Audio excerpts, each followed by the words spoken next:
जी नमस्कार। मैं जी के वर्मा नवजागरण जी के जी चैनल में आप सबों को स्वागत है। आज मैं 3 प्रश्न का महत्वपूर्ण जो है क्वेश्चन लेकर आए हैं आप लोग को बीच। आप अपना स्कोर 10 में 8 जिनका भी है उनकी तैयारी काफ़ी अच्छी है, काफ़ी उनकी तैयारी चल रही है। तो चलिए मारते हैं। नंबर 1 क्वेश्चन कहते हैं भारत में पहली बार रंगीन नोटों की छपाई कब से की गई। आंसर में आते हैं ए 1956 ईस्वी, बी 1960 ईस्वी, सी 1969 ईस्वी, डी 1987 ईस्वी। तो याद रखिएगा पहली बार जो भारत में नोट की रंगीन जो हुई थी उसका आंसर जो होगा आप मारिए बी नंबर। ठीक है, 1960 ईस्वी में, यानी भारत में पहली बार जो लोग साक्षर नहीं थे उनके लिए नोटों की पहचान हेतु रंगीन की गई थी। और गांधी की फिगर सबसे पहले भारत में जो नोटों पर आई थी 1969 ईस्वी में। और एक चीज़ और आप रखना होगा कि भारत में पहली बार 500 की जो नोटें आई थी, 500 का नोट जिसमें गांधी के साथ फिगर आया था वो आया था, ठीक है, जो आप अभी पर गांधी देख रहे हैं वो 1987 ईस्वी में, लेकिन गांधी के फिगर में पहली बार जो 1969 ईस्वी में आई थी। ठीक है, चलिए नेक्स्ट आते हैं अगला क्वेश्चन आते हैं। और एक चीज़ और आपसे बोल लेंगे कि जो भी विद्यार्थी ये रंगीन नोटों की छपाई नोटबंदी के विषय में नहीं जानते हैं वो मेरा वीडियो आप जाकर देखें। लाइव में मैंने दिया था नोटबंदी की एक वीडियो। ठीक है, अगले क्वेश्चन आते हैं दूसरा नंबर कहते हैं कि नए चुनाव के बाद प्रोटेम स्पीकर की नियुक्ति कौन करता है। जब चुनाव होती है, नए चुनाव के बाद जो प्रोटेम स्पीकर होते हैं उसकी नियुक्ति कौन करते हैं। तो ऑप्शन में आते हैं ए लोकसभा के सदस्य, बी प्रधानमंत्री, सी राष्ट्रपति, डी लोकसभा के अध्यक्ष। तो आपको हमेशा पता होगा इसका क्वेश्चन का आंसर कि जो है चुनाव के बाद जो होते हैं प्रोटेम स्पीकर की जो नियुक्ति होती है वो राष्ट्रपति के द्वारा, यानी इसका होगा सी नंबर। यानी राष्ट्रपति प्रधानमंत्री की भी आप कह सकते हैं शपथ दिलाते हैं, एक नियुक्ति करते हैं। साथ ही साथ महान्यायवादी, महालेखा परीक्षक और राज्यपाल, लोक सेवा आयोग के अध्यक्ष, चुनाव आयोग के अध्यक्ष, इन सबों को जो नियुक्ति राष्ट्रपति के द्वारा होती है। चलिए अगले क्वेश्चन आते हैं नेक्स्ट तीसरा नंबर में कहते हैं कि निम्नलिखित में सबसे अधिक परमाणु संख्या और सबसे अधिक परमाणु भार वाला तत्व कौन सा है। केमिस्ट्री का क्वेश्चन है, आप देख सकते हैं इसमें सबसे अधिक परमाणु संख्या और सबसे जो अधिक परमाणु भार वाला जो तत्व है वो कौन है। तो ऑप्शन में आते हैं ए है ऑर्गेनेस, बी निहोनियम, सी गैडोलियम और डी प्रोमीसियम। ठीक है, तो इसका आंसर जो होगी आप देख सकते हैं, क्वेश्चन बढ़िया से देख ले, पढ़ ले, ठीक है ना, और अपने विचार से इसको आंसर मारे। हम मार रहे हैं आप लोग को आंसर, इसका तीसरा का आंसर होगा ए नंबर, ऑर्गेनेसन। ठीक है, चलिए अगले क्वेश्चन आते हैं नेक्स्ट। कहते हैं कि भारत में डॉल्फिन नोज कहाँ स्थित है। भारत के कौन से ऐसे राज्य हैं जहाँ डॉल्फिन नोज स्थित है। ठीक है, तो ऑप्शन में आते हैं ए है गुजरात, बी सिक्किम, सी आंध्र प्रदेश, डी केरल। ठीक है, तो चौथा का आंसर होगी ये होगा सी नंबर, आंध्र प्रदेश, यानी विजयवाड़ा के आसपास के क्षेत्रों में ये जो है ना डॉल्फिन नोज। और आपको मालूम होगा कि भारत के राष्ट्रीय जलीय जीवों की बात आते हैं तो डॉल्फिन है। भारत के राष्ट्रीय डॉल्फिन जो है वो गंगा का डॉल्फिन माना जाता है। ठीक है, तो अगले आते हैं नेक्स्ट क्वेश्चन आते हैं पाँचवा नंबर कहते हैं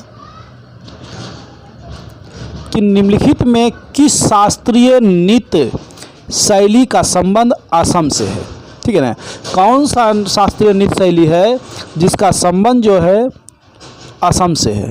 ऑप्शन में आते हैं ए बागुरुम्बा, बी सत्रिय, सी चिराव, डी होजागिरी।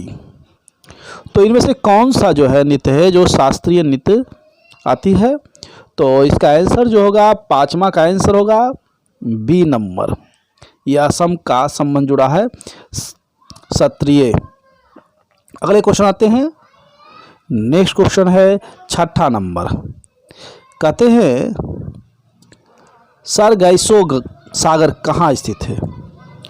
ऑप्शन में आते हैं ए नंबर अत्यधिक नमकीन जलधारा वाला, सरगैसो सागर क्या है और क्या पूछ रहे हैं, ठीक है ना, स्थित नहीं पूछ रहे हैं कहाँ स्थित है। तो ऑप्शन में आते हैं ए है अत्यधिक नमकीन जलधारा, बी छोटे तटीय क्षेत्रों वाला मीठा जलाशय, सी एक काल्पनिक समुद्र, और डी जड़ विहीन तैरता समुद्री घास। ठीक है ना। तो सरगैसो सागर ये है क्या? तो ऑप्शन आपने देखे, आप बढ़िया से इसको पढ़ें और आप अपने विचार से इसका आंसर दें। आपकी स्कोर 10 में 8 जिनका भी है वो काफ़ी अच्छे रहेंगे। ये ज्योग्राफी से जुड़ा हुआ क्वेश्चन है। तो इसका आंसर जो होगा ये होगा आपका डी नंबर, छठा का डी होगा। ये जड़ विहीन तैरता समुद्री घास है। ये उत्तरी अटलांटिक महासागर में पाई जाती है और ये एक प्रकार का जो है कह सकते हैं शैवाल है और यहाँ आसपास जो है मछलियाँ काफ़ी मात्रा में पाए जाते हैं। मल्लाह नाविक मछली पकड़ने वाले यहाँ बृहद रूप से होते हैं। ठीक है। और कहा जाता है कि सरगैसो जो है ये इसको सबसे पहले पुर्तगालियों ने खोजा था, नाम दिया था। चलिए नेक्स्ट आते हैं हम लोग सातवां नंबर। सातवां नंबर कहते हैं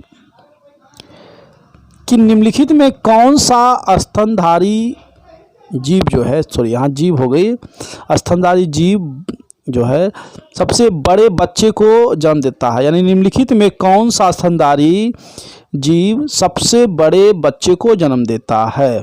ठीक है ना। तो यहाँ हम जीव लिखेंगे, जीव छोड़ दिए थे। तो ऑप्शन में आते हैं ए नीली व्हेल, सी हाथी, डी गैंडा और डी दरियाई घोड़ा। आप देख सकते हैं कि कौन से ऐसे जिसमें जीव है जो सबसे बड़े बच्चे को जन्म देता है। तो सातवां का आंसर होगा ए नंबर। आपको मालूम होगा ये मछलियां हैं समुद्र में रहने वाले, लेकिन ये बच्चे को जन्म देता है, ये अंडे नहीं देती है। और सबसे बड़ी बात है कि व्हेल जो मछली होती है वो समुद्री जीव में सबसे बड़े होते हैं। कहा जाता है कि 30 हाथियों से भी अधिक कुछ मछलियां जो पाए जाते हैं व्हेल, वो बड़े होते हैं। ठीक है। चलिए नेक्स्ट आते हैं क्वेश्चन। अगला क्वेश्चन हम आप लोग को भी चाहेंगे 8वां नंबर। कहते हैं नोफोबिया से पीड़ित व्यक्ति को भय किससे बना रहता है? तो नोफोबिया जो व्यक्ति एक प्रकार का रोग है और ये मानव रोग है, इससे जो पीड़ित रहते हैं मानव, उसमें कौन सी भय होती है? ठीक है। चलिए ऑप्शन में आते हैं ए अपना नाम भूल जाने का, बी भीड़ में फंसे जाने का, सी नशे की आदत लग जाने का, डी बिना मोबाइल जीवन का। तो 8वां का काफ़ी महत्वपूर्ण है और यह अभी ये कह सकते हैं एक प्रकार का नया है, नया लॉन्च एक तरह से कह सकते हैं आप, बीमारी है, आज के दौर की है। आप इसका आंसर दे सकते हैं आप लोग। इसका आंसर होगा डी नंबर, बिना मोबाइल जीवन का। यानी जो है ये जो नोफोबिया व्यक्ति जो पीड़ित होते हैं उनको मोबाइल की लत इतनी काफ़ी लग जाती है कि उन्हें बिना मोबाइल का जीवन जीना संभव नहीं है। चलिए नेक्स्ट आते हैं अगला क्वेश्चन। और उस व्यक्ति में हमेशा डर रहता है कि कहीं मेरे मोबाइल छूट ना जाए, मेरे मोबाइल टूट ना जाए, मेरे मोबाइल जो है गिर ना जाए, चोरी ना हो जाए। एक बहुत बड़ी समस्या उसमें लगा रहता है, हमेशा दुविधा लगा रहता है। और यही कारण मैं आप लोग को भी सलाह दूंगा आज इस वीडियो के माध्यम से कि आप लोग भी यही करें कि अपनी मोबाइल को जितनी हो सके दूरी बना कर रखें, समय के साथ उसका इस्तेमाल करें और समय के साथ उसको अपने से दूर रखें। इससे आपकी आगे की रीति व्यवस्था और स्थिति बना रहेगा। चलिए नेक्स्ट आते हैं 9 नंबर। 9 नंबर जो कहता है कि चीनी यात्री फाहियान ने कहाँ एक व्यवस्थित अस्पताल देखा और उसकी प्रशंसा की थी। जो चीन के आने वाला प्रथम चीनी यात्री था वो फाहियान आपको मालूम होगा। और मैं आप लोग से एक रिक्वेस्ट करेंगे कि एक क्वेश्चन यहाँ आप लोग दीजिएगा अपने मन से। चीन से कौन से यात्री भारत आया था जिसे यात्रियों में राजकुमार और नीति का पंडित कहा गया था? ठीक है ना, यात्रियों में राजकुमार और नीति का पंडित कहा गया था। वो चीन के कौन से यात्री थे वो आप कमेंट में आप आंसर दे सकते हैं। ठीक है, तो चलिए इसका आंसर हम देते हैं।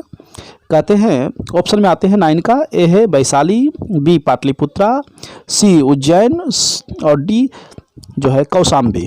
यानी फाहियान ने कहाँ व्यवस्थित अस्पताल देखा और उसकी प्रशंसा भी की थी। ये 4 ऑप्शन आपके पास है और आप इसका आंसर दे दें।